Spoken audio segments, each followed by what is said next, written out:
우리 미래 세대를 지켜야 한다는 사명감으로 마약과의 전쟁에서 반드시 승리해 주십시오.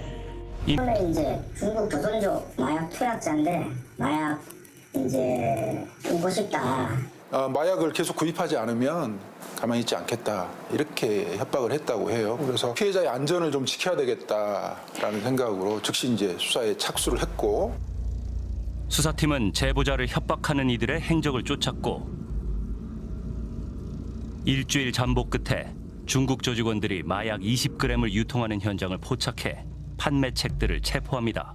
마약 사범들은 검거가 되면 경찰에 이제 그 협조를 해줘야 나중에 이제 그 형량이 좀 많이 좌우해요. 그래서 이제 그 유도를 했었어요. 그거를 계속 추적하고 뭐 이렇게 하다 보니까 안산에 있는 그 친구가 나온 거죠. 5kg, 10kg 이 정도 양을 관리하고 유통시킬 정도 되면 보스급이죠. 경기도 안산시 원곡로. 마약 두목이 활동하던 이 동네입니다.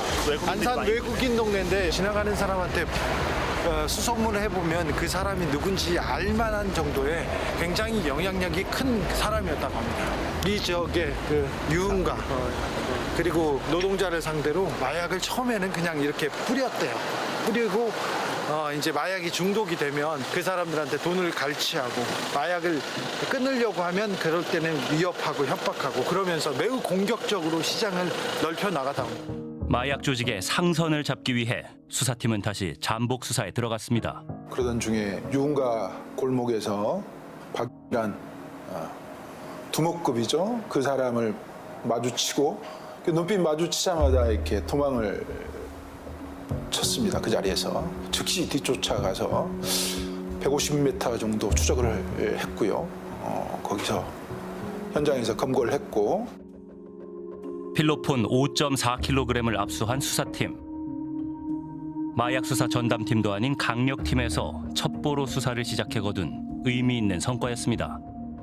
이렇게 큰 거를 어떻게 더 해보냐 해서 열심히 이제 한 거죠. 직원들하고 같이 판매책을 잡고 그다음에 이제 그 물건을 이걸 압수를 못했으면 이게 국내에 다 풀렸을 거 아니에요.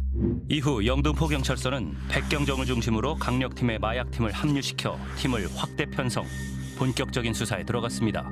수사를 하면서 한국 조직도 검거를 하고 나니 똑같은 거예요. 10kg 정도를 누군가로부터 받아가지고 유통을 했습니다. 이렇게 10kg씩 뭉태기로 넘겨주는 조직이 또 있을 거 아닙니까? 수사를 멈출 수는 없었죠. 윗선을 잡기 위해 추적 수사를 해나가던 중에 수상한 국제 택배가 들어온다는 첩보를 입수하게 됩니다. 서울 대림동의 어느 골목. 2023년 8월 마약이 들었을 거라 의심되는 상자가 한 세탁소 앞에 배달됩니다. 수사팀은 택배의 행선지를 쫓아갔다고 합니다. 수상한 화물은 세탁소 앞에 놓여진 채 하룻밤을 보내고 다시 어디론가 사라졌습니다. 사장님, 그 택배 놓던 분이 와가지고 문 열고 뭐 한마디 하고 가더라고요. 택배 이제 그 사람 앞에 사람 이름 팔과 다리, 복부에 필로폰 4kg를 부착을 하고 들어왔다. 더 충격적인 내용은 인천세관 직원들이 관복을 입은 상태에서 마중을 나와서 검색대 사이로 빼내줬다. 이런 얘기를 들은 겁니다. 범죄를 저질렀던 행태를 한번 보면은 그냥 넘기기는 굉장히 어려운 얘기죠. 얘기가 나오다 보니까 세관이 보면 연관이 또 돼 있을 가능성이 또 있지 않겠나 싶어가지고 그쪽으로 이제 수사를 하게 된 거죠. 만약에 세관이 진짜 연관이 됐다고 하면 어마어마한 사건이니까. 두 여성은 마약을 몸에 붙이고 말레이시아에서부터 한국에 들어오기까지 겪었던 일들을 자세히 진술했습니다. 2023년 1월 26일 밤 말레이시아 쿠알라룸푸르. 위나와 캐린스는 돈을 벌 수 있다는 정보를 듣고 마약 조직의 안가로 찾아갑니다. 그리고 얇게 펴놓은 마약을 몸에 붙이는 작업이 진행됐다고 합니다. When they were wrapping the drugs around my stomach and thighs, one person was sticking the drugs onto me while another was wrapping tape around them. 조직원들은 마약이 흘러나오지 않게 또 체온으로부터 마약을 보호하려는 목적으로 마약을 테이프로 여러 번 몸에 밀착해 조여 붙였다고 합니다. 그 후 조직원들은 미리 준비해둔 패딩 점퍼를 나눠 입힌 다음 사진을 찍었다고 합니다. 사진을 찍는 이유를 묻자 그들의 사진을 한국 세관 측에 보내고 세관 직원 사진을 받아서 줄 것이라고 말했다고 합니다. 老大说什么都不用担心到了韩国韩国海关会自己看着办行事的可以放心出去 그리고 캐린스와 위나는 아지트를 나와 택시를 타고 공항으로 갑니다. 쿠알라룸푸르 공항에서 다른 일행과 패스트 트랙으로 출국 심사를 통과한 후 한국행 비행기에 오른 두 사람. 배랑 허벅지랑 거기다 이제 펴서 이제 꽁꽁 이렇게 테이프로 표시 안 나게 꽉 짜낸다고 하니까 뭐 피가 안 통할 정도로 이렇게 힘들었다. 그렇게 약 7시간을 비행한 끝에 두 여성은 1월 27일 오전 7시 40분경 인천공항에 도착했습니다. 질병관리청 검역대를 거쳐 법무부의 입국 심사를 받은 다음 세관 직원의 도움으로 마약을 걸리지 않고 공항을 빠져나온 후 서울 명동으로 이동해 한국 총책에게 마약을 전달했다고 합니다. 그렇다면 세관 직원의 도움을 받아 인천공항을 통과했다는 이들의 진술 또한 사실일까? 9월에는 구치소에 각각 수감 중이던 위나와 캐린스가 교도관과 함께 출정 나와 현장 검증에 참여했습니다. 11월에는 리고화라는 남성도 현장 검증에 참여했는데요. 그는 1월 27일에 위나와 캐린스와 함께 입국하고 또다시 마약 밀수를 하다 검거된 사람입니다. 비행기에 내려 입국장으로 들어가는 상황을 재현하며 현장 검증이 이루어졌습니다. 당시 위나는 테이프로 마약을 칭칭 감은 종아리에 피가 나서 걷는 게 힘들었다고 합니다. 한참을 걸어와 검역소를 각각 지나고 이후에 다다른 곳은 법무부의 입국심사대. 그때 당시에 자기가 나갔던 게이트가 몇 번인지 한번 서보세요. 我是5号我是6号 순조롭게 입국심사를 통과한 일행. 캐린스에 따르면 자신이 입국심사를 받은 후 밖으로 걸어 나오니 세관 직원 2명이 서 있었는데 1명이 자기 쪽으로 손짓을 했다고 합니다. 세관 직원이 어떤 말을 하던가요? 穿着制服问我是不是从马来西亚来的 A customs officer noticed me and seemed to recognize me. He was in uniform. 그러고는 세관들이 앞장서 일행을 안내해 1층으로 갔다고 합니다. 그날 일행이 타고 온 항공기 승객들은 일제 검역 대상이었는데요. 일제 검역은 농림축산식품부 직원들이 해당 편 승객들을 검역구역 한쪽으로 몰아 철저하게 검사하는 것을 뜻합니다. 그럼에도 세관 직원의 안내로 검역을 받지 않고 나왔다는 것이 가능할까? 고객의 인원을 다 숫자를 세지는 않기 때문에 그런 부분에서는 가능하지 않을까 싶네요. 그렇다면 개방된 공간에서 세관의 도움을 받아 세관 구역을 빠져나왔다면 사람들의 눈에 띄진 않았을까? 세관 직원이 나가 지인들을 검사 없이 세관 구역에서 통과해주는 것을 의전이라 해요. 보통 계장이나 과장이 나가는데 별의별 의전을 다 해요. 범행 당일에 세관 직원들의 안내로 검역 구역이 아닌 세관 구역에서 검사를 받게 됐다는 일행. 通过了4号通道我从5号过去的 그런데 리고화가 검색대를 지날 때 당황해서 레일 위에 캐리어를 올려놓았다고 합니다. 실수해서 우리가 다 검거됐구나 이렇게 생각을 하면 숨이 멎었다고 그럽니다. 그 정도로 초긴장 상태였고 그 상황에 직면해서 두 사람 다 나이가 좀 있는 사람들이고 안경을 썼고 마스크를 착용하고 있었고 머리 형태, 이마의 주름까지도 다 기억이 난다. 그들의 얼굴이 각인이 되었다. 긴장한 리고화를 보고 세관 직원이 웃으며 그냥 가라는 제스처를 했다는데요. 他说不需要检查让我直接出去 그렇게 리고화는 마약을 걸리지 않고 세관 구역을 통과해 여행객들과 함께 밖으로 나올 수 있었다고 합니다. I was worried the drugs around my legs might fall off while I was walking, and that they would get soaked in blood. But more than anything, I was afraid of getting separated from my group. 하지만 위나도 세관에게 잡히지 않았다고 합니다. A woman walked up to me and asked if I had anything to declare. I told her no, so she told me to follow the line for people with nothing to declare. I just went along with the crowd and walked out with them.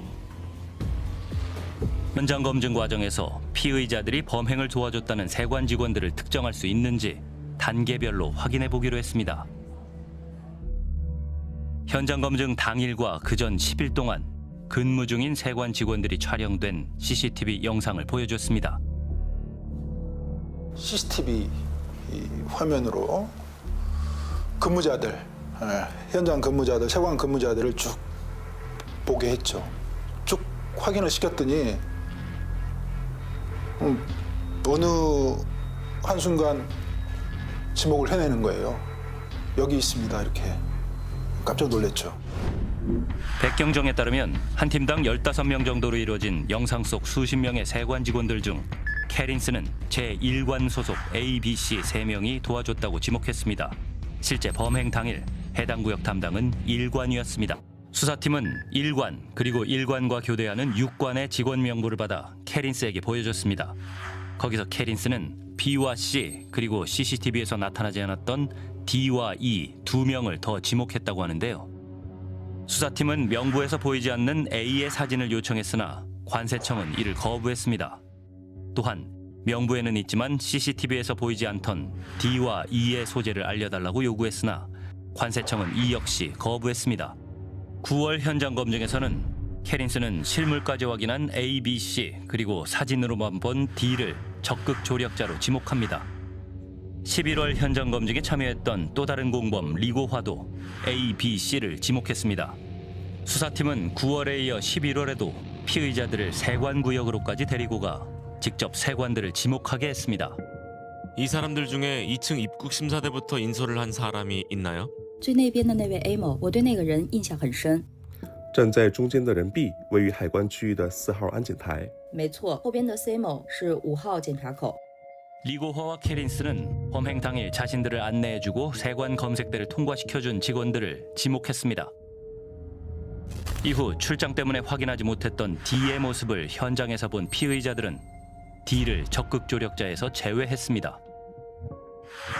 수사팀은 다른 곳으로 전출된 E의 모습을 동영상으로 촬영해 캐린스와 리고화에게 보여줬고 그들은 모두 E를 적극 조력자로 확인했습니다.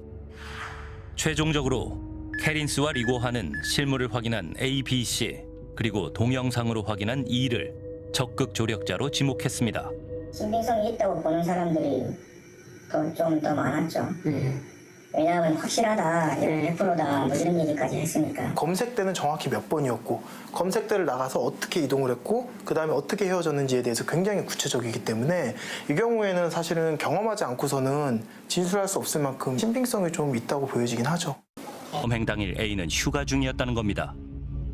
하지만 백혜룡 경정은 A와 대화를 하면서 이상한 느낌이 들었다고 합니다.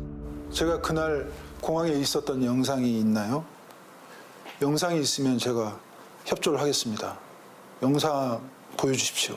계속 이렇게 반문을 하는 거예요. 이런 경우 드물거든요. 저 그날 관계 없습니다. 저 범행하고 관계 없습니다. 이렇게 하면 될 일인데. 그 자리에서 캐린스가 A에게 말을 건넸다고 하는데요. 캐린스가 왜 나를 모른 척하느냐. 당신이 2층에서부터 나를 인솔해 준 사람인데 수긍을 하니까 답변을 못해요. 범행 당일 휴가였다는 A는 해당 시각에 집에 있었다며 휴대폰 자료들을 제출했습니다. 수사팀은 핸드폰, 계좌, CCTV의 확인을 시도했는데요.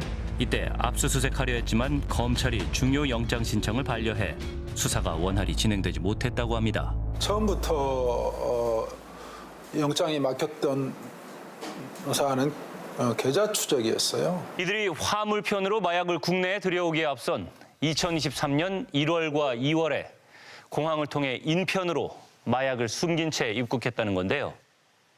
12차례, 운반 건수로 보면 34번이나 됩니다. 이렇게 이들이 국내로 들여온 마약은 경찰 추산 약 111kg, 시가로 따지면 약 3,300억 원에 달하는 양입니다. 중앙지검에서 취급했던 말레이시아 조직원 3명에 대해 복사해온 기록을 살펴보면서 너무 놀랐어요. 구체적으로 인정을 하고 자백을 해요. 1월 27일 날 그 날짜에 범행도 자백을 했는데 자백을 받아놓고 사건을 덮은 정황이 여실히 보이는 겁니다. 2월 27일 범행에 관한 리고화의 판결문을 살펴보니 그가 이전 범행에 대해 자백한 것을 확인할 수 있습니다. 리고화가 검거했을 때 이전에 이제 밀반입한 것까지 전부 자백을 했다는 거죠. 그러면 누가 이제 협조했던 사람이 없었는지에 대해서도 파악을 할 것이고 그 사람을 통해서 어쨌든 총책을 검거하려는 의지가 있었다라고 한다면 이후에 이제 공범 수사는 계속 이어졌어야 되는 게 맞는 거죠. 근데 그게 좀 빠졌다는 건데. 리고화와 함께 검거된 부두목의 수첩에는 공범들의 이름도 적혀 있었다고 합니다. 공범이 다들 지금 12명, 13명 가량이 특정되어 있고 부두목의 수첩에도 적혀 있고 이미 아피스로 등록되어 있고 그러니까 계속 관찰을 해야 되는 거예요. 언제든 마약을 밀수할 수 있는 가능성이 있는 사람들이거든요. 말레이시아 조직에 대한 검찰의 추가 수사 여부를 물었습니다. 중앙지검은 당시 리고화의 자백 이외에 보강 증거가 없던 상황이었고 부두목의 수첩은 밀수의 직접 증거로 삼기 어려워 나머지 우범자들이 입국하면 추가 수사하여 보강 증거를 확보하려고 노력했다고 답했습니다. 그런데 검찰이 보강 수사를 했다던 기간 중 7월 위나와 캐린스가 또다시 입국해 마약을 유통시켰고 이들을 잡은 건 세관도 검찰도 아닌 영등포 수사팀이었습니다. 그 전에 관세청도 알았고 검찰도 알았는데 그때는 수사를 안 했다는 거 아닙니까? 이게 이 사건의 가장 큰 의문점 중에 하나예요. 그런데 급조된 영등포 경찰서의 수사팀에서 이게 멀쩡을 잡은 거예요. 은 경찰청장이 칭찬과 격려를 보내기도 했습니다. 그런데 경찰서장이 문자 보고를 지휘부에 했습니다. 세관 수사를 확대해 나가야 될 것 같다 이렇게 얘기를 하니까 그때부터 분위기가 달라졌다. 당시 경찰서장과 백경정은 언론 브리핑과 현장 검증을 준비 중이었습니다. 브리핑이 예정돼 있던 전날 밤 백경정은 경찰서장의 전화를 받습니다. 밤 9시에 그 전화를 주시고 심각한 어투로 이렇게 말씀을 하셨는데요. 이 사건 용산에서 알고 있다. 심각하게 보고 있다. 브리핑 연기하십시오. 그래서 제가 다시 묻습니다. 소장님, 제 신뢰가 깨지는 일입니다. 안 됩니다. 했더니 소장님이 지시하는 겁니다. 용산에서 언질 받으신 거 있으세요? 없습니다. 누가 어떤 지시한 겁니까? 전혀 없습니다. 한때 한 팀으로 큰 성과를 냈던 두 사람의 관계가 벌어지던 시점에 서울경찰청 형사과장이 백경정에게 보도자료를 가지고 오라는 연락을 합니다. 세관을 연상시킬 수 있는 모든 내용들을 빼라고 몇 차례 이제 얘기를 했는데 백경정은 모르는 번호로 전화 한 통을 받았습니다. 10월 5일 날 제가 오전에 서울청에 갔다 와서 브리핑하는 재반 사항에 대해서 좀 이렇게 의논을 좀 하고 있었는데 그때 이제 조병로 경무관이 전화를 했죠. 조병로 경무관은 임성근 전 사단장 구명 로비 창구로 의심받는 해병대 단톡방 멤버를 통해 인사청탁을 한 의혹을 받고 있는 인물인데요. 서울 저 치안감 별 2개 다는 거 아마 전화 오는데 별 2개 달아줄 것 같아. 그래도 또 우리가 또 그 정도는 주변에 데리고 있어야 되지 않냐? 도이치모터스 주가 조작 사건의 공범 이종호 씨가 언급한 경찰 간부가 바로 당시 서울청의 조병로 경무관입니다. 세관 얘기 안 나오게 해달라. 무리하게 하지 말아라. 조병로 경무관께서 얘기했던 그 워딩이 있습니다. 경찰도 국가기관이고 관세청도 국가기관인데 경찰이 관세청을 수사하면 국가기관끼리 서로 싸우는 걸로 비춰질 수 있지 않느냐. 국정운영에 부담된다. 야당을 도와줄 일이 있느냐. 부장님께서 브리핑 내용에 세관 관련 내용도 있습니까? 저한테 이렇게. 네, 그렇죠. 예. 국정감사 때 세관 내용 가지고 정부를 엄청 공격할 텐데 우리가 야당 도와줄 일이 있습니까? 올바른 스탠스입니다. 이렇게 말씀하셨습니다. 아, 그랬나요? 네, 정확히는 모르겠는데 아무튼 정부 일원이고 근데 아마 네네네. 그래서 그게 뭐 문제 있나요? 지금 말씀하시는 예, 부장님 사견인지 안 그러면 누구 부탁을 받고 하신 건지. 아니요. 그 부분에 대해서 그 세관장하고 내 통화를 한 거고 그 언론 보도 그 부분에 대해서 굉장히 그 관제청장께서 그 굉장히 신경을 많이 쓴다. 인천 세관장이 세관 직원 마약 밀수 연루 의혹에 대한 보도 방향을 알아봐 달라고 연락을 해와 주 경무관 자신이 확인차 전화를 했다는 겁니다. 계급이 그 대상자는 경정이고 또 전화를 건 분은 경무관이기 때문에 두 계급이 차이 나고 그런 상태에서 이런 무슨 말은 부드럽게 해도 이야기를 하면 압력이 느껴지죠. 우리 경찰청 지침이 있어요. 청은 조병로 경무관의 징계를 요청했지만 인사혁신처는 불문 처리하며 실질적인 징계를 내리지 않았습니다. 그리고 김찬수 서장을 비롯한 관련 인사들은 모두 영전했습니다. 반면 백혜룡 경정은 영등포 경찰서에서 화곡지구대로 자리를 옮겼습니다.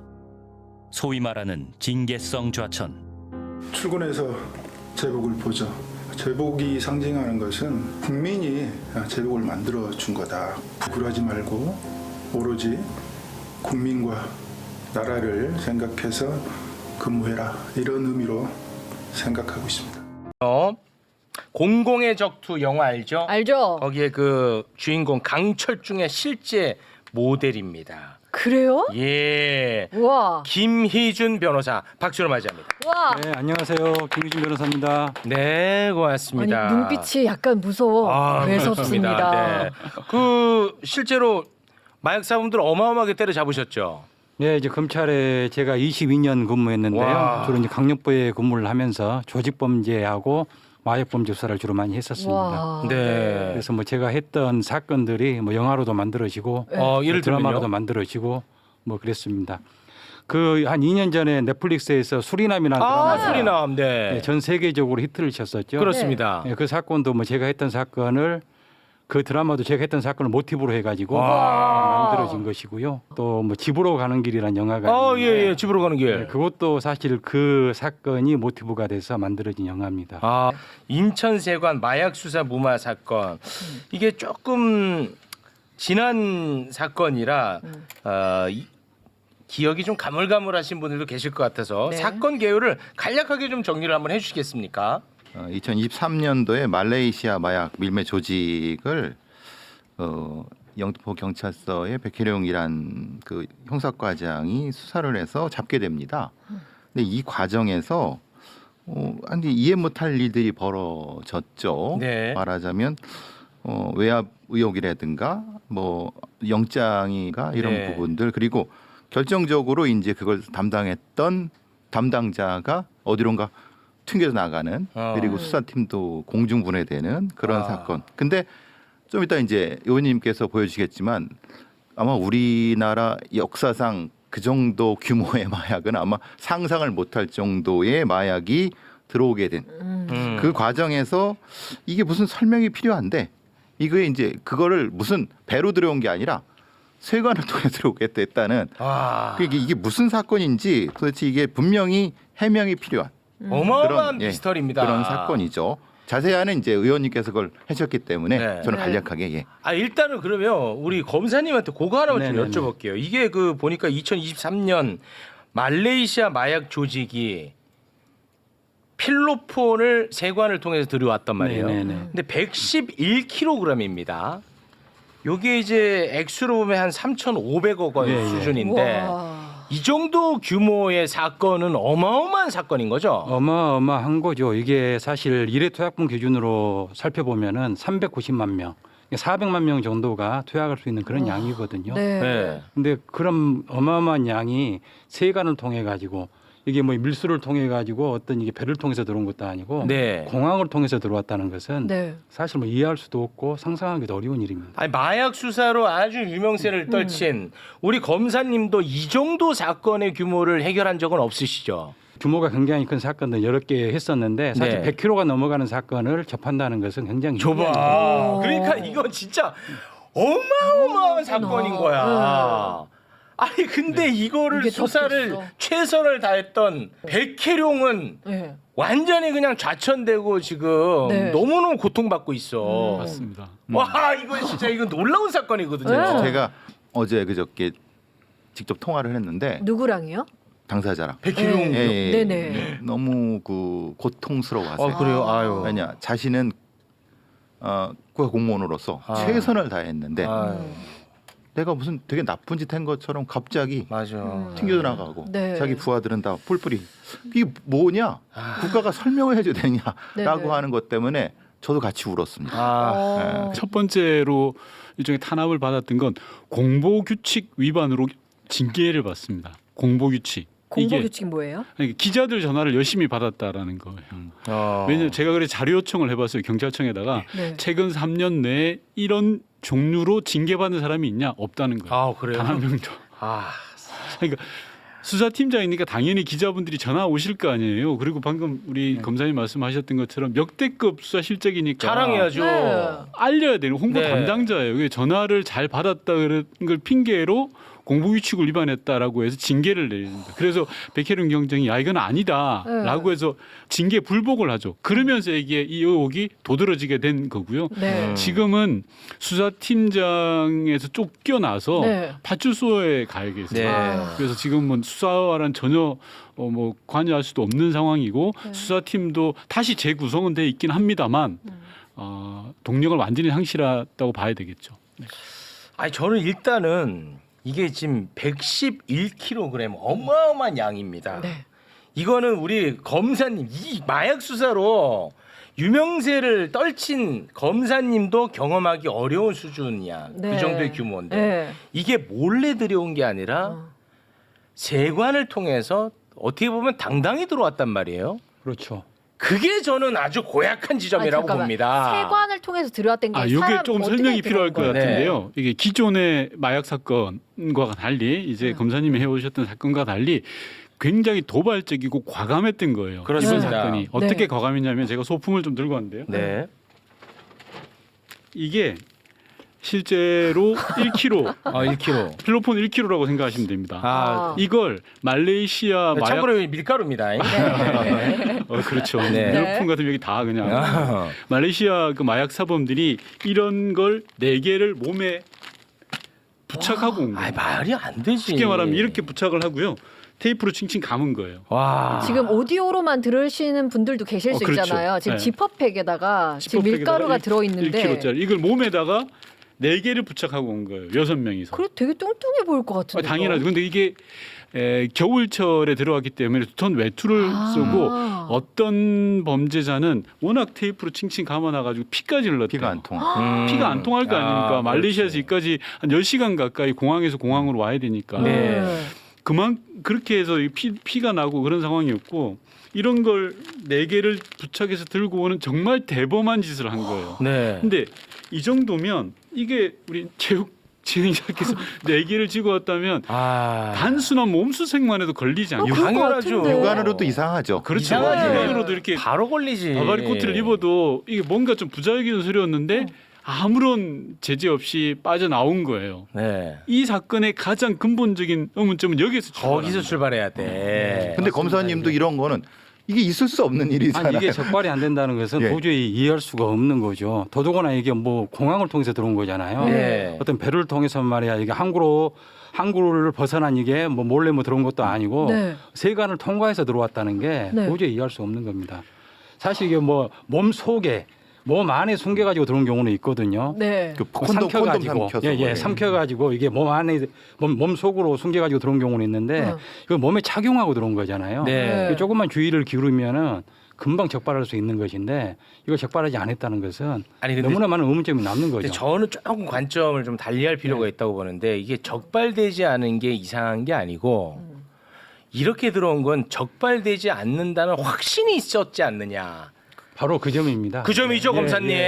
네. 이런 상태로 들어가는데도 내가 무사히 통과할 수 있다는 어떤 자신감이 있지 않고 그렇죠. 그런 상태로 가지고 들어오기는 불가능하거든요. 네. 그렇지 않겠습니까? 백혜룡 경정의 수사 기록을 보면요, 이분들이 겁을 먹었을 거 아니에요. 네. 당연히 이게 불안하고 그래서 말레이시아에서 모였답니다. 서로 각자 6명이 다 몰라요. 몰라서 한 장소에 모여서 교육을 받아요. 사진을 보여주면서 공항에 가면 이런 사람들이 나올 거야라는 거예요. 근데 문제는 인천 세관의 공항에 도착을 했는데 세관 직원이 안내를 해줬다는 거예요. 어머. 쉽게 말하면 보통 게이트가 나오면 출국 게이트가 있잖아요. 네. 그 게이트로 쭉 나오는데 세관 직원이 그쪽 길로 가지 말고 일로 나오세요라고 해서 다른 통로를 열어줬대요. 와, 이거 수사 기록에 있는 겁니다. 수사 기록에 제가 지어낸 게 아니에요. 네. 영화가 아니고 네. 정상적인 통로로 갔으면 거기에 이제 검색하시는 분도 있고 몸수색하시는 분도 있고 그 뭐 마약견도 마약견도 있고 있죠. 마약견도 있고 다 있을 거 아니에요. 근데 당시 세관 직원이 이쪽으로 오세요라고 해서 옆에 게이트 쉬고 있던 당시에 운영을 하지 않던 게이트를 열어서 일로 가세요라고 했다는 거예요. 그럼 빼준 거잖아. 당연하죠. 오. 이거 뭐 유착이 돼 있는 걸로 볼 수밖에 없는 거죠. 그러니까 사실 이게 더더구나 이 사건의 이게 내용을 살펴보면은 그 전에 이미 알림이라든가 아피스 같은 공항에 그 정보 시스템 입력이 돼 있는 사람들이에요. 마약 우범자로 해가지고 우범자로 입력되고 나서도 계속 뚫렸거든요. 네. 네. 보면은 2023년도 2월 15일 날 알림이라는 전산 시스템 입력을 합니다. 이 사람들에 대해서 12명에 대해서. 근데 2월 22일하고 2월 24일 날 뚫려요. 그냥 들어옵니다. 야. 왜냐하면 거기 입력이 되면 이 사람들이 들어오면은 세관 수사관들한테 통보하도록 돼 있거든요. 그 사람들 근거를 해야 돼요. 네. 근거를 확인을 해야 됩니다. 근데 그렇지 않고 그냥 들어온 거거든요. 네. 그리고 또 7월 5일 날 또 뚫려요. 아피스에 입력이 돼 있는데 네. 7월 5일 날 뚫렸는데 그때는 검찰에서도 이 사람들이 들어온다는 것을 알고 있었다고 그래요. 네. 근데 이 사람들 말에 의하면은 그냥 아무런 세관의 제지를 받지 않고 들어왔다는 거거든요. 네. 물론 여기서 이제 세관이나 검찰이나 이 사람들의 의견은 좀 이게 엇갈립니다. 네. 예. 세관에서는 몸 탐색을 했다고 주장을 하고 있고 여기 이 사람들은 들어온 그 마약 범죄자들은 전혀 세관에서 몸수색을 당하지 않았다 이렇게 네. 주장을 하고 있거든요. 네. 근데 몸수색을 했다면은 몸에 착용을 하고 들어왔는데 네. 그게 뭐 적발이 안 되는 거짓말이죠. 그렇지 않겠습니까? 예. 아니, 만져도 말이 안 되는 거예요. 아유, 그런 얘기는 하고 싶지도 않아요. 너무 거짓말이니까. 그러니까 이해가 안 갑니다. 예. 아니 그러면은 그 안내해줬던 세관 있잖아요. 그 네. 사람 조사했어요? 조사했죠. 그리고 당시 이제 범죄자들이 특정을 했습니다. 여러 세관 직원들이 있을 거 아닙니까? 네. 예를 들어서 1번부터 10번까지 쭉 있으면 저 중에서 2번입니다. 라고 특정을 한 거예요. 네. 근데 그 사람에 대한 수사가 미흡하고 미진한 거예요. 네. 그리고 조금 전에 우리 검사님 말씀하셨는데 전문 용어로 알림이라는 거하고 아피스라는 게 있는데 알림이라는 거는 뭐냐고 하면 만약에 체육 이라는 분이 마약사범으로 의심돼 그럼 알림이에 등록하는 거면 최욱 씨가 세관을 들어올 때 문자가 통보되는 거예요. 주요한 사람들한테 세관 직원들한테 야, 최욱 떴어 문자가 뜨는 거고. 네. 아피스라는 건 아피스에 등록되면 체육이 떴다 그러면 모든 시스템에 체육 떴다 이거 다 뜨는 거예요. 빨간불이 이렇게 뜨는 거예요. 그러니까 그럼 다 잡아야 되는 거예요. 근데 이번 인천세관 마약 사건 의혹의 핵심은 뭐냐고 하면 아피스로 등록하면 바로 이건 블랙이잖아요. 네. 등록을 늦게 하는 거예요. 실제로 예를 들어서 1일 날 확인을 했다. 마약 사건의 주요 용의자로 확인했다면 바로 등록을 해야 되는데 보름 있다가 하는 겁니다. 그 틈을 벌어준 거죠. 이미 들어와 있는 그렇죠. 거예요? 네. 벌어준 거죠. 그러니까 왜 바로 아피스에 등록을 안 했냐? 니네가 등록했으면 막았을 거 아니야? 라고 했더니 처음에는 뭐라 그러냐면 제가 어떻게 한국을 돌아다녀서 제 상선을 잡으려고 그랬어. 라고 이야기하는 거예요. 그게 검찰의 주장이죠. 그게. 아니죠. 그 세관이 말한 세관의 거예요? 주장이에요. 만약에 검찰의 주장이면 이해하죠. 왜냐하면 수사 지휘권이 있으니까. 세관은 수사 지휘권이 없죠. 없는데. 세관은 그냥 특사경이기 때문에 아피스로 뜨면 바로 잡아야 돼요 현장에서. 그걸 뭐 이렇게 제 상선이 어떤지 제 체육이 가서 누구 만나는지 보고 잡아야지 이게 그럴 책임도 없고 권한도 없고 세관 입국하는 단계에서 이게 수사 권한이 있는 거죠. 맞습니다. 추적을 해가지고 근데 그런 밖에까지 식으로 나가면서 수사할 권한은 없거든요. 근데 처음에 그렇게 빠져나갔고. 네. 그렇게 둘러댄 거지. 네. 그리고 방금 전에 이제 검사님 말씀처럼 7월 달에도 한번 구멍이 나고 그런 이렇게 쉽게 말하면 2023년 1월 말부터 6월 말까지 12번에 거쳐서 말레이시아 마약 사범들이 이런 걸 들어온 거예요. 12번. 그중에 2번이 적발된 거예요. 쉽게 말하면 두세 번이. 그럼 나머지 마약은? 놓친 거죠. 놓친 바로 거예요? 잡았어야 되는 건데 못 잡았던 거예요. 그런데 이게 어떻게 잡혔냐? 백혜룡 수사팀이 네. 마약에 취한 사람, 마약 사범을 조사하다 보니까 타고 들어가니까 말레이시아 마약 사범하고 연결이 됐던 거예요. 상선 수사를 상선 수사하다가. 근데 백혜령 팀은 마약 전문 팀이 아닙니다. 맞습니다. 마약 수사팀도 아니에요. 아니었어요. 네. 아니었는데 이 사람들은 마약 사범을 보고 어떻게든 타고 올라가서 그 수공업적으로 했죠. 대단하네요. 근데 문제는 이걸 왜 우리가 해야 돼? 마약 해야 하는데 네. 이상하잖아요. 네. 이 사람들이 하고 있으니까. 네. 그럼 이걸 해야 될 사람은 왜 안 했을까요? 그게 문제가. 그러니까 이제 백혜령 경정도 당연히 해야지. 타고 올라갔는데 사실은 그게 아니라 마약 그 기록이 있으면은 마약 전문 마약 팀이나 마약 했어야죠. 그렇죠. 그럼 그게 해명이 필요하죠. 그죠? 이 백혜령 경정은 대단한 성과를 낸 거네. 이렇게 설명을 들으니까 더 대단하네. 근데 그 성과는 대통령께서 분명히 마약 수사를 해라고 네. 국가적으로 말을 했기 때문에 마약과의 전쟁 선포했잖아요. 그렇죠. 한 거죠. 네. 근데 왜 지금 이 꼴이 당했냐고 본인은 생각하는 거예요.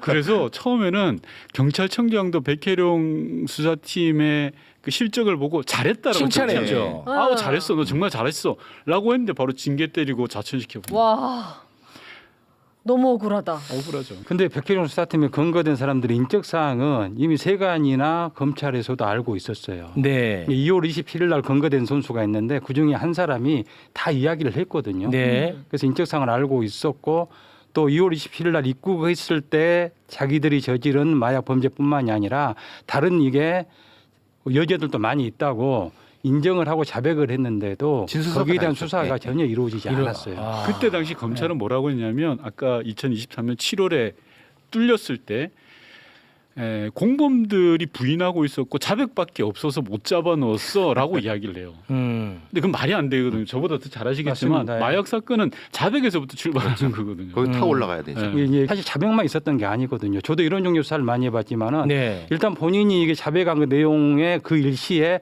우리나라 입국한 내역이 있지 않습니까? 네. 그리고 그 전에 보면은 그 부두막에 어떤 수첩이 발견이 됐는데 그 수첩에도 보면은 그 공범들의 인적 사항들이 다 기재가 돼 있어요. 아, 수첩에. 이 보강 증거라는 것은 아주 직접적인 증거만 의미하는 게 아니라 정황 증거만 있어도 되는 거거든요. 네. 그래서 그 정도 가지고도 충분히 수사가 가능했을 것 같은데 네. 자백만 있었고 나머지 공범들은 부인하기 때문에 뭐 수사를 더 진척하기 어려웠다.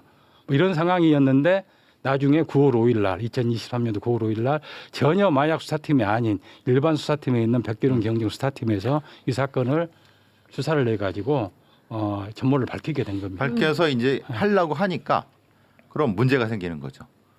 누가 이것을 안 한 거야 못한 거야 이렇게 한 사람들이 뜨끔한 거죠. 네. 사실은. 그렇겠죠. 백혜룡이라고는 소심한 그들 의미로 듣보잡이 갑자기 마약사 성과를 내버렸는데 그럼 이걸 해야 될 사람은 뭐 했냐고 질책을 받게 되는 상황이 벌어지는 거잖아요. 네. 그 상황 때문에 이게 벌어진 거예요. 거기에서 이제 외압이라는 게 등장합니다. 그렇죠. 왜냐하면 2023년 9월 5일 날 예. 방금 군단님 말씀처럼 백혜룡 수사팀이 다 이제 정리를 했어요. 정리했으면 기자회견을 해야 될 거 아닙니까? 네. 우리가 경찰 역대급 수사 실적을 거뒀으니 아, 그럼요. 기자회견을 하려고 하는데 기자회견 전날 영등포 서장이 백혜룡 수사팀장한테 전화가 옵니다. 용산에서 이상하게 생각한다. 그게 그거죠. 그 용산이죠. 그 용산이죠. 그분 성함이 어떻게 되죠? 그분 성함 좀 알려주세요. 네. 그래서 용산에서 이상하게 생각한다. 기자회견을 안 했으면 좋겠다. 미뤘으면 좋겠다. 라고 하면서 이 수사 외압이 본격화되는 겁니다. 그렇죠. 결국 그 사람은 대통령실로 영전했죠. 네. 그렇죠. 근데 문제는 그 김천수라는 사람이 같이 압수수색할 때 있었어요. 수사를 같이 했어요. 오. 백혜룡이라는 사람과. 그러니까 이상하죠. 그 사람은 같이 수사를 같이 한 사람이에요. 뭐 수사 성과를 인정받아서 간 겁니까? 아니.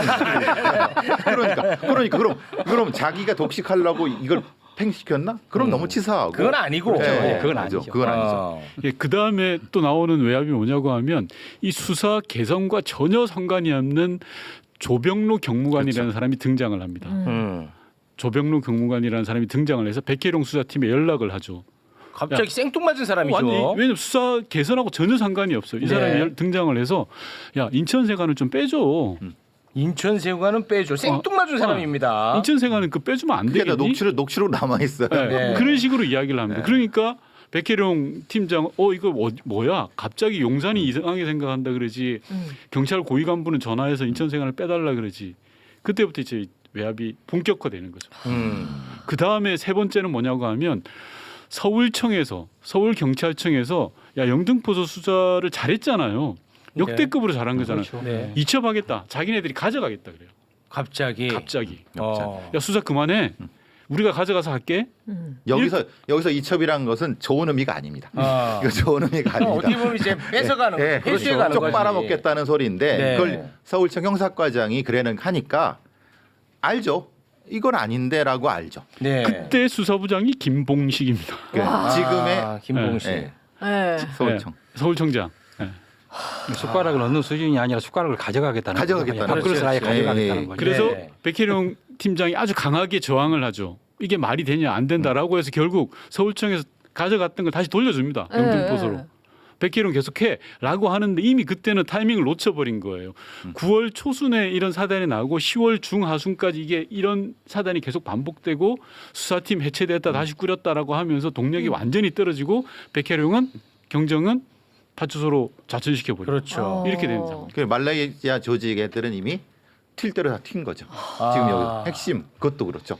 그때 잡았어야 되는데. 네. 근데 마약 사건은 정말 타이밍이 중요하거든요. 그 타이밍을 놓쳐버리면은 그 수사를 실패할 가능성이 높아요. 네. 이것도 계속 수사를 했으면은 이게 더 큰 조직과 더 큰 이게 중대한 범죄 사실이 발견됐을 가능성이 꽤 있는데 그렇죠. 네. 이렇게 이제 수사 과정에서 내부적으로 이렇게 외압이 발생을 하고 복잡한 상황들이 생기면은 수사를 제대로 진행하기가 어려운 거죠. 저희가 지금 밝혀진 게 전부가 아닐 수도 있다. 네, 이게 저희 외압과 관련된 이야기는 뭐 사실 좀 많이 다뤘었는데 그럼 본류인 이 마약 수사 자체에 대해서도 지금 뭐 그러면 이어지고 있는 게 없나요? 사실상 전혀 이어지는 게 없어요. 아 그렇습니까? 아 이것도 야 그것도 일단 문제네. 진짜 큰 문제네. 지금 그 과정에서 이제 나오는 게 백혜령이 쓰레기가 된 거죠. 아 그렇죠. 백혜령에 대한 인신 공격. 네. 개인적으로 튀는 놈이다. 죄송합니다. 이렇게 표현. 튀는 놈이다. 그러니까 튀는 것 때문에 조직에 적응 못한다. 그러니까 왜 이런 식으로 하니까 경찰 내부에서도 그게 확 해버리니까 개인적으로 모멸감도 많이 느꼈고 이거는 내가 할 걸 했는데 왜 내가 이렇게 욕을 먹어야지 사는 그 수치심 이런 것이 엄청나게 높아진 거죠. 네. 그럼 우리 검사님, 네. 이거는 어찌됐든 어마어마한 들코락스 Good morning Good condition 상쾌한 아침 규모의 배우가 존재한다고 보는 입장이잖아요. 존재한다고 볼 수밖에 없는 거죠. 네. 왜냐면 이건 사실 마약 수사라는 것은 상선과 하선으로 연결되는 수사인데 이게 계속 타고 올라가거나 타고 내려가면은 정말 이 어마어마한 사람들이 관련돼 있다는 것을 밝혀낼 수가 있거든요. 네. 이 수사는 사실 그런 식으로 나갈 수 있는 수사였는데 여러 가지 사정들 때문에 그냥 중단된 느낌이에요. 지금 밝혀진 것 자체가 빙산의 일각일 수가 있다. 아니 그럼 그 배우가 원래 이제 마약 사건의 배우는 뭐 범죄 조직 뭐 이런데 그렇습니다. 네.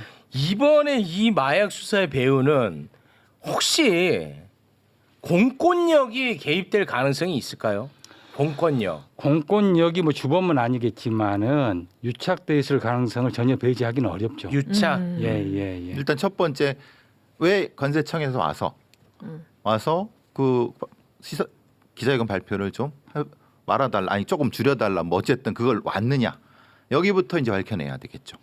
핵심적으로 부분은 뭔가 분명히 본인들이 잘못이 있으면 명명백백하게 수사를 통해 밝혀낼 생각을 안 하고 뭔가 축소하는 느낌으로 담당자가 오고 뭐 과장이 오고 계속 와서 그 이유가 뭐냐 그게 이제 사실은 시작점이죠. 저희도 청문회 과정에서 가장 이게 안 밝혀졌던 부분이 바로 그 지점인데요.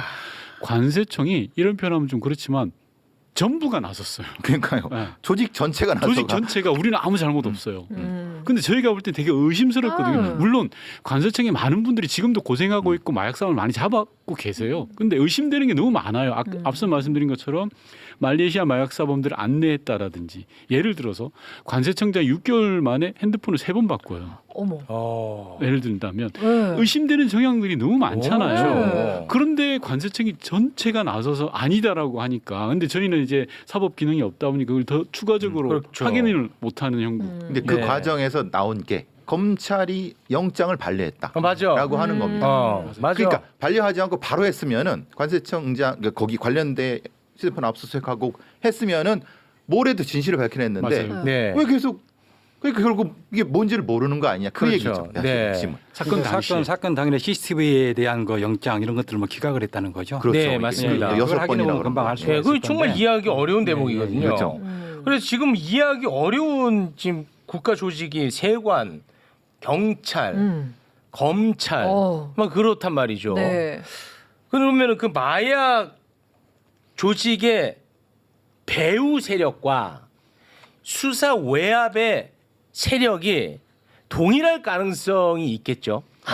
근데 이게 두 가지가 그렇진 않을까요? 좀 애매하면 그건 아닐까요? 그건 너무나도 그러니까 그건 아닌가요? 이게 이제 우연히 부딪혔다 말하자면은 근데 그것도 웃긴 거는 아까 그 말씀해 주신 이 말레이시아 조직이 간이 배 밖으로 나와서 네. 그거를 여자 몇 이렇게 붙여갖고 들어올 간이 배 밖으로 나왔다는 거 그게 말이 안 돼. 자기들이 이게 손실이 엄청나잖아요. 말이 안 돼요. 만약에 하나에 걸리면은- 수십억입니다. 이 하나에 수십억. 이게 수십억입니다. 말이 됩니까? 그 말이 그러니까 안 돼. 그래서 이제 그럼 이게 아닌데 그러면 어떻게 붙였다는 거 이게 설명이 안 된다는 거예요. 근데 어디부터가? 최웅님이 말씀하신 것처럼 그 이종호라는 사람 이름이 여기에서 나오잖아요. 또 나오죠. 그러니까 이 방금 이렇게 연루돼 있는 거 아닐까라는 생각을 하게끔 네. 되는 것 같아요. 도이치모터스 주가 조작 의혹에 이름이 주범으로 거론됐다 돼 있으니까요. 이종호고 이름이 여기서 또 등장하지 않습니까? 네. 맞습니다. 그래서 저희가 국회에서 청문회를 할 때 저희 민주당 의원들끼리는 그런 말을 했어요. 야 이거 분명히 보이지 않는 손은 있다. 네.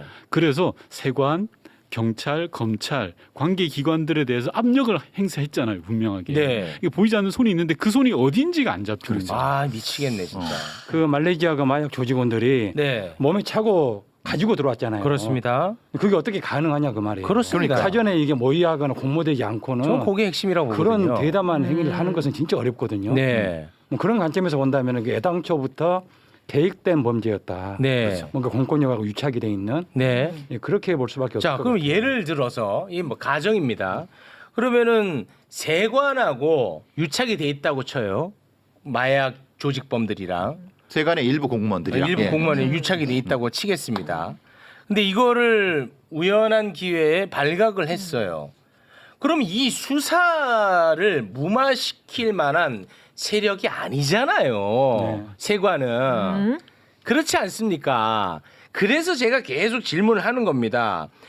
마약 조직의 배후 세력과 수사 무마의 세력이 동일할 가능성 없겠느냐.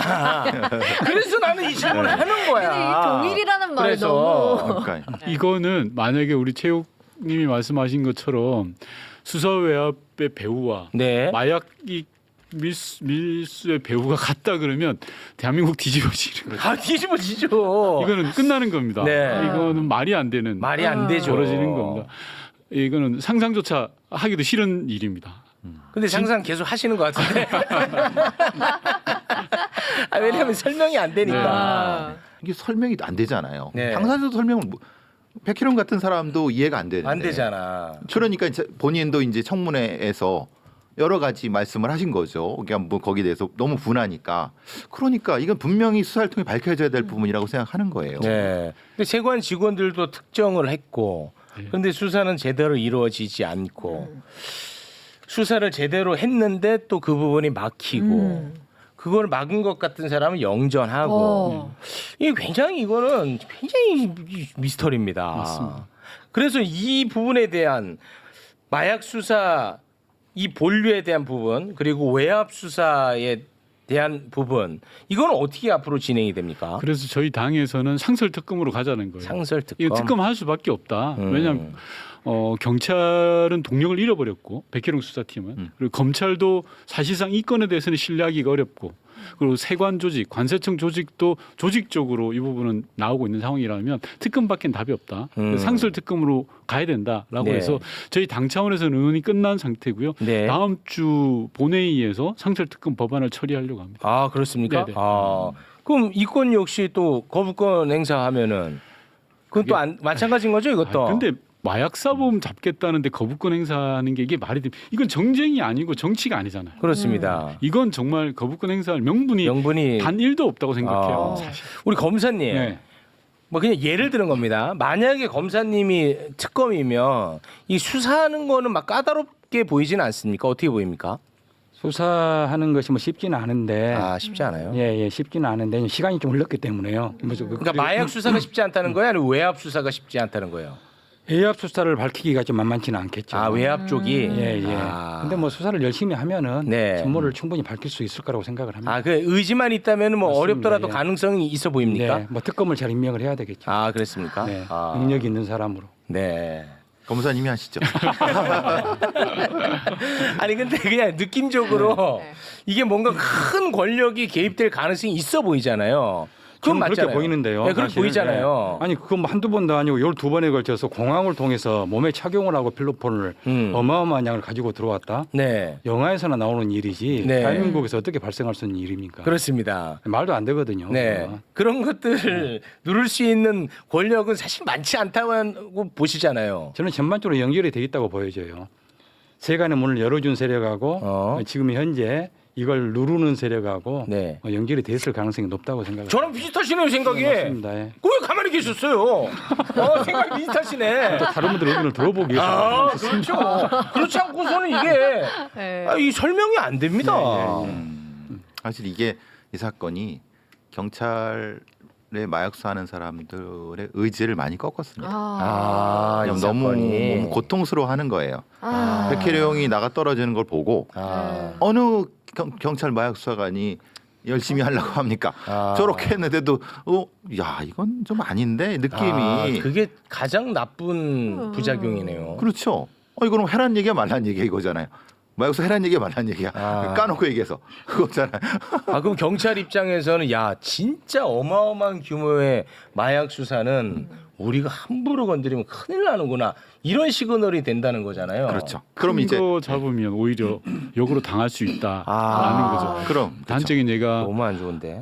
국회 청문회를 할 때 백혜룡 경정 수사팀에 계신 분들한테 저희가 뭐 간접적으로 접촉을 해봤죠. 이 건에 대해서 어떻게 생각하냐라고 했더니 방금 선생님 말씀하신 거와 똑같은 반응들이 있으셨어요. 야, 이거 해봐야 뭔 소리 있냐.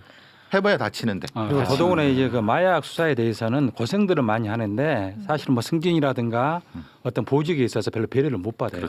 그래요? 네, 예.